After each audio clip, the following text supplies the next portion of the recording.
हरे कृष्णा, राधे राधे। आज हम कामिका एकादशी व्रत कथा सुनेंगे। कुंती पुत्र धर्मराज युधिष्ठिर बोले, हे भगवान, कृपा करके श्रावण मास के कृष्ण पक्ष की एकादशी के व्रत की कथा सविस्तार कहिए। इसका क्या नाम है तथा किस देवता की पूजा होती है। श्री कृष्ण भगवान कहने लगे कि हे युधिष्ठिर, इस एकादशी का वृत्तांत जो एक समय ब्रह्मा जी ने नारद जी से कहा था, वही मैं तुमसे कहता हूँ।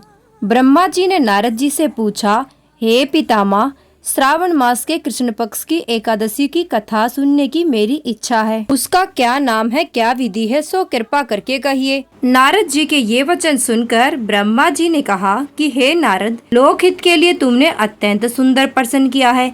अब ध्यान पूर्वक सुनो।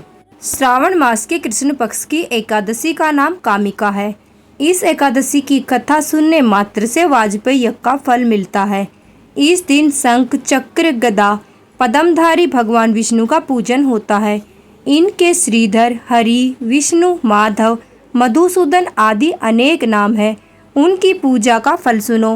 गंगा, काशी, नैमिषारण्य, पुष्कर और सूर्य और चंद्र ग्रहण पर कुरुक्षेत्र में स्नान करने से समुद्र, वन सहित पृथ्वी का दान, सिंह राशि के बृहस्पति में गोदावरी, गंडकी नदी में स्नान करने से जो भी फल नहीं प्राप्त होता, वह विष्णु भगवान के पूजन से मिल जाता है।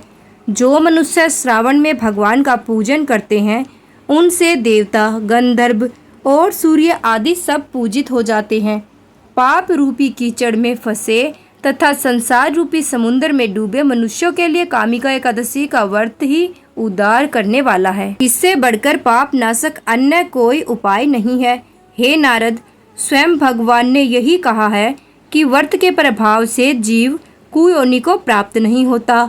इस एकादशी को भक्ति पूर्वक तुलसी दल भगवान को अर्पण करने वाले संसार में ऐसे रहते हैं जैसे जल में कमल। इस व्रत के प्रभाव से अंतिम समय में मनुष्य यमराज की यातना तथा नरक के दर्शन नहीं करता और स्वर्गलोक को जाता है। विष्णु भगवान रतन, मोती, मणि तथा आभूषण आदि से इतने प्रसन्न नहीं होते जितने तुलसी दल से होते हैं। तुलसी दल का फल 4 भार चांदी और स्वर्ण दान के बराबर है।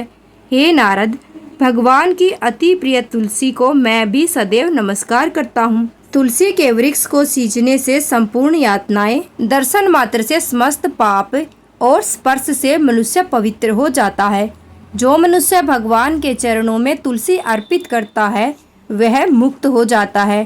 कामिका एकादशी की रात्रि को दीपदान तथा जागरण के फल का महत्व चित्रगुप्त भी नहीं कह सकते। जो मनुष्य इस एकादशी की रात्रि को भगवान के मंदिर में दीप जलाते हैं, उनके पितर स्वर्गलोक में सुधा पान करते हैं।